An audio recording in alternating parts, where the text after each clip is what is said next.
My name is Hemmerich.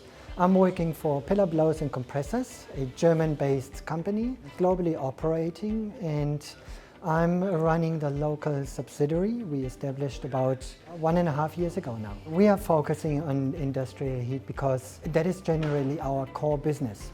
We are recovering the heat with compressing waste heat from any source coming out of any purpose in the industrial area.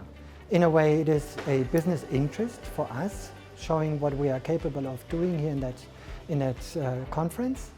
But also, of course, we do have the global interest to improve the environment. I was extremely interested in being a partner or a member from HOEP, and we established that partnership about a year ago.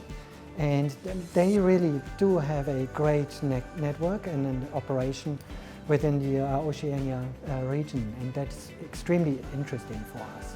What excites me about decarbonizing renewable heat is basically the gain back at the end.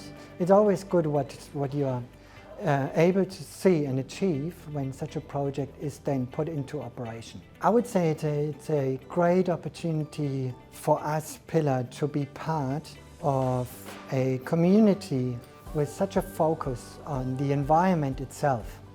It's not only that we have a business interest out of that. PILLER has a strong focus on helping industries to recover energy. And this is basically why we're here at the Australian Renewable Heat Conference.